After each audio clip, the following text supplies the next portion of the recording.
Merci beaucoup pour les organisateurs de ce congrès de m'avoir invité en tant que conférencière et je remercie notamment Dr Bousfiha avec qui nous avons été en contact pour organiser cette conférence en ligne. Il m'a été demandé de vous parler de l'expérience tunisienne en termes de typage HLA au cours des déficits immunitaires primitifs.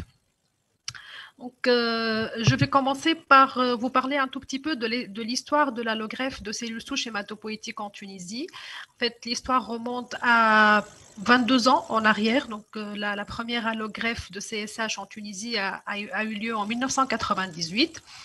Et le laboratoire d'immunohématologie du Centre national de transfusion sanguine de Tunis participe activement à cette activité, que ce soit par le support transfusionnel pour les malades agreffés, que ce soit par le bilan pré-greffe et le suivi post-greffe, donc par les techniques immunohématologiques et par le chimérisme moléculaire. Donc, en ce qui concerne le typage HLA, qui est primordial pour le choix du donneur, le plateau technique du typage HLA a été mis en place dans le laboratoire d'immunohématologie du CNTS à partir de 1995. Le laboratoire d'immunohématologie du CNTS de Tunis est le référent pour la région du nord de la Tunisie. Donc, ce laboratoire centralise les typages HLA des familles qui résident dans le nord de la Tunisie. Dans ces familles, il y a un candidat à l'allogreffe de cellules souches hématopoïétiques. Alors, l'allogreffe de cellules souches hématopoïétiques nécessite la génoidentité, comme vous l'a bien expliqué Dr Bakouri. En Tunisie, le don de cellules souches hématopoïétiques demeure intrafamilial parce qu'à ce jour, nous n'avons pas encore de registre national de donneurs de CSH en Tunisie, malheureusement. La première allogreffe pour un patient atteint de déficit immunitaire primitif a eu lieu en 1999. Le frein à cette activité, c'était la non-disponibilité systématique d'un donneur géno-identique. Mais à partir de 2007, nos collègues pédiatres du Centre national de greffe de moelle osseuse ont commencé à pratiquer l'allogreffe c'était en 2016, les pédiatres du Centre national de greffe de moelle osseuse ont commencé à pratiquer l'allogreffe haplo-identique, ce qui a augmenté les chances pour ces patients-là d'avoir un donneur de cellules souches hématopoïétiques. Alors, la stratégie de typage HLA en Tunisie pour un don de CSH, elle est basée sur le typage HLA des loci AB de la classe 1 et des loci DRB1 et DQB1 de la classe 2. Le typage de la classe 1 A et B se fait par une technique sérologique dans un premier temps, la technique de lymphocytotoxicité complément dépendante. Ensuite, on va passer à la confirmation de typage classe 1 par une technique de biologie moléculaire si on arrive à identifier un donneur potentiel qui est identique au receveur en classe 1 par la technique sérologique et on va compléter également par le typage des molécules classe 2 DRB1 et DQB1. Le typage sérologique, donc, comme je viens de vous le dire, est basé sur le principe de la microlymphocytotoxicité. Nous utilisons des batteries du commerce, des batteries lambda, mais nous utilisons aussi des batteries locales, donc préparées à partir de sérums de femmes multipares immunisées dans le système HLA. Donc, on va faire le typage HLA classe 1 par la technique sérologique du patient et de sa famille. Alors, quand on dit famille, c'est les parents et la fratrie. Donc, on ne passe pas aux cousins, etc. C'est uniquement la fratrie et les parents. On va, suite à ce typage HLA classe 1 sérologique, on va faire l'identification des haplotypes maternels et paternels. On va établir l'arbre généalogique qui va nous permettre de valider en fait le typage des différents membres de la famille. Et on va identifier le donneur potentiel, c'est-à-dire le donneur qui a le même typage HLA classe 1 que le receveur. Donc, ensuite, on va passer au typage moléculaire. Donc, on va faire l'extraction de l'ADN et on va faire un typage moléculaire, classe 1, pour confirmer le typage sérologique, et classe 2. La technique utilisée dans notre laboratoire, c'est la technique PCR dot reverse d'Inogenetics en première intention. Donc, on va amplifier les loci A, B, DRB1 et DQB1 et on va étudier leur spécificité suite à à l'étape d'hybridation. Donc, nous allons avoir les bandelettes de nitrocellulose marquées donc, par les sons d'ADN spécifiques. Et l'interprétation va se faire grâce au logiciel LIRAS qui va nous donner donc les spécificités des loci A, B, DRB1 et DQB1 pour le receveur et le donneur potentiel. Pour la classe 2, il y a une étape primordiale pour valider le typage, c'est la vérification du déséquilibre de liaison DRB1-DQB1. On dispose d'une deuxième technique de typage moléculaire qui est utilisée en deuxième intention. C'est la technique de PCR SSP de 1 lambda. On l'utilise pour confirmer un typage HLA classe 2 avec un déséquilibre de liaison qui est inhabituel ou en cas de demande de typage urgente, puisque dans cette technique, on n'a pas d'étape d'hybridation, donc on peut gagner une journée de travail pour rendre un résultat plus rapidement que par la technique dot reverse. Alors, évidemment, ces deux techniques-là nous donnent un typage générique, c'est-à-dire à 2 chiffres. Ce n'est pas un typage spécifique, mais vu que le donneur est intrafamilial, donc cela nous suffit largement pour identifier un donneur géno-identique pour le candidat à la greffe de cellules souches hématopoïétiques. Alors, en ce qui concerne les particularités du déficit immunitaire, en fait, la stratégie de typage HLA que je viens de décrire, qui est adoptée au Centre national de transfusion sanguine de Tunis, elle est utilisée pour tous les patients, quel que soit le diagnostic, donc y compris les patients atteints de déficit immunitaire primitif. Et comme on travaille par les techniques moléculaires, donc même s'il y a un déficit phénotypique en molécules HLA, donc ceci ne représente pas, ceci n'a pas d'impact sur le typage des allèles HLA, en tout cas depuis que nous avons commencé à typer des patients avec des déficits immunitaires, nous n'avons pas rencontré de difficultés particulières au niveau du typage HLA de ces patients-là. Alors, je vais vous dire 2 mots sur la greffe de CSH haploïdentique. En fait, le fait de passer à cette greffe de CSH haploïdentique permet d'avoir un nombre plus important de donneurs disponibles. Alors, dans la littérature, le nombre médian de donneurs pour le même receveur est de 2,7, alors que si on se limite à la greffe géno-identique, 50% des patients n'ont pas la chance d'avoir un donneur. Là, par contre, quand le receveur dispose de plusieurs donneurs, 2 ou 3 donneurs, là, la question qui se pose, qui est le donneur qu'on va choisir pour ce receveur? Donc, le choix du donneur, c'est un point critique parce qu'il a un impact significatif sur l'incidence de la GVHD, la mortalité liée à la greffe, l'incidence de la rechute et sur la survie globale. Donc, il faut s'entourer de certains critères de choix du donneur pour donner le maximum de chances à la greffe de CSH de réussir. Alors, en Tunisie, les greffons de cellules souches hématopoïétiques haploïdentiques utilisés pour greffer ces patients ne sont pas manipulés, c'est-à-dire qu'on ne pratique pas la déplétion en lymphocytes T. Et donc, pour ces types de greffons-là, on se base sur un certain nombre de critères de choix du donneur haploïdentique.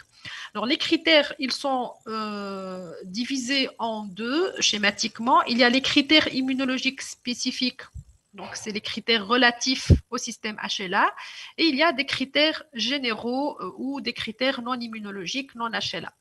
Alors, le premier critère immunologique spécifique à prendre en compte, c'est la recherche d'anticorps anti-HLA chez les receveurs qui sont dirigés contre un antigène mismatché du donneur.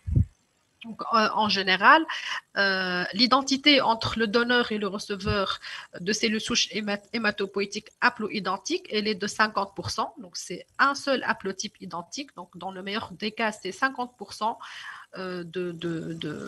d'identité entre le donneur et le receveur. Alors, si le receveur possède des anticorps anti-HLA dirigés contre les antigènes du donneur qu'il ne possède pas, à ce moment-là, il y a un risque de retard et de prise de greffe et un risque de rejet.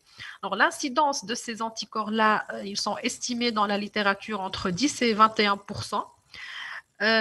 Donc, dans notre laboratoire, on utilise la technique de microlymphocytotoxicité et la technique ELISA pour rechercher ces anticorps-là. Et quand ils sont positifs, vu que nos techniques ne nous permettent pas d'identifier la spécificité de ces anticorps-là, eh bien, on passe à la méthode Luminex qui nous renseigne d'une façon beaucoup plus claire sur la spécificité de l'anticorps, mais qui nous donne aussi donc une idée sur le taux de ces anticorps, parce qu'on estime que le risque de retard de prise de greffe et le risque de rejet commence à se manifester à partir d'un titre supérieur à 5000 IMF. Alors, également, il faut rechercher les anticorps anti-HLA qui sont présents chez le donneur et qui sont dirigés contre un antigène mismatché du receveur. Parce que ces anticorps-là peuvent augmenter le risque de GVHD et on va les rechercher par les mêmes techniques utilisées pour rechercher les anticorps anti-HLA chez le receveur.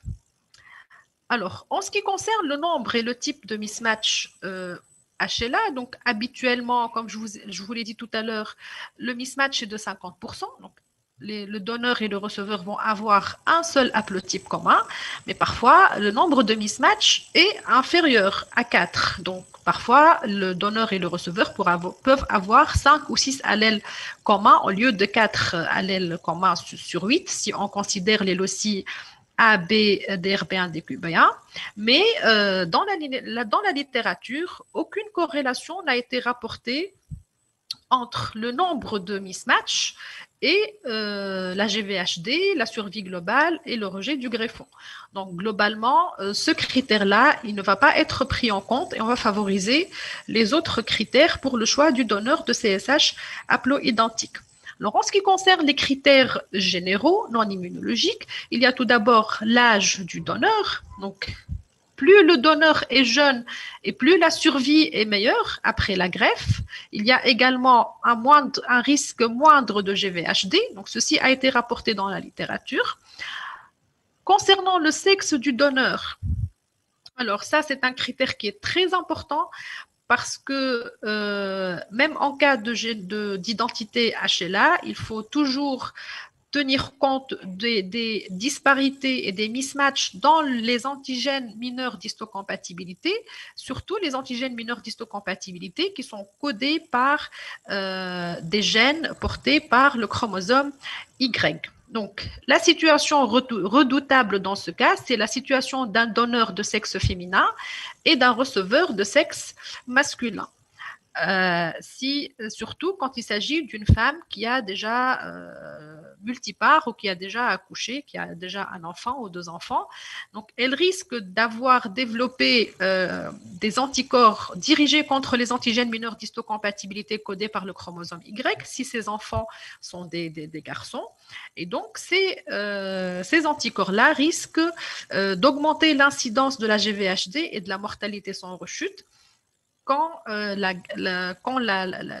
cette donneuse va donner ses cellules souches hématopoïétiques à un receveur de sexe masculin. Donc, si nous avons le choix entre 2 donneurs haploïdentiques, un donneur de sexe féminin et un donneur de sexe masculin, on va choisir le donneur de sexe masculin parce qu'il y a moins de risque de GVHD et de mortalité chez le receveur. Voilà. Donc, toujours dans le cadre des critères non immunologiques, il y a le degré de parenté avec le donneur. Donc, on va favoriser, donc ça c'est le protocole de Pékin qui préconise de prioriser l'enfant, un enfant qui donne à ses parents, le frère le plus jeune, la sœur la plus âgée le père et enfin la mère. Vous voyez que la mère, elle est en dernière position. Pourquoi? Parce qu'il y a ce risque d'allo-immunisation chez la mère contre les antigènes mineurs d'histocompatibilité codés par le chromosome Y, notamment quand le receveur est de sexe masculin. Enfin, il faut considérer le groupe sanguin ABO. Donc, idéalement, il faudra que le donneur et le receveur soient ABO compatibles. Donc, vous le savez tous, l'incompatibilité ABO n'est pas un frein à la greffe de cellules souches hématopoïétiques. Par contre, quand il y a une incompatibilité ABO majeure, c'est-à-dire lorsque le donneur possède des anticorps ABO dirigés contre les antigènes du receveur, je vous donne un exemple, une situation où le donneur est de groupe O et le receveur est de groupe A. Donc, le donneur a des anticorps anti-A qui risquent, quand il passe avec le greffon chez le receveur, il risque, tout d'abord, il y a un risque d'hémolyse. C'est comme une transfusion ABO incompatible, en fait. Mais par rapport à la greffe, il y a une augmentation du risque de rejet du greffon quand l'incompatibilité ABO entre le donneur et le receveur est majeure, selon une étude de l'EBMT. Également, quand l'incompatibilité ABO est mixte, c'est-à-dire qu'elle est bidirectionnelle, donc à la fois il va y avoir des anticorps ABO chez le donneur dirigés contre des antigènes du receveur et vice-versa. Exemple, un donneur de groupe A, un receveur de groupe B.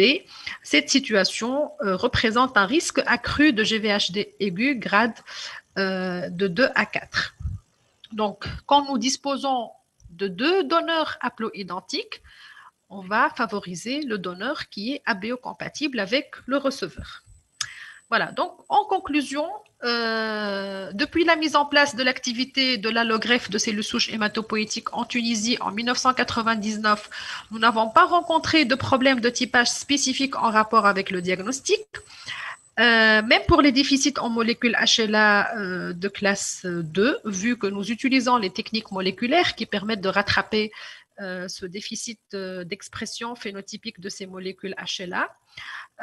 Et puis, l'introduction de la greffe haploïdentique a permis de donner beaucoup plus de chances aux enfants avec un déficit immunitaire primitif.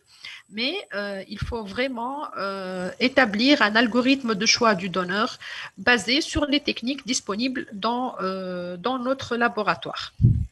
Et je vous remercie pour votre attention.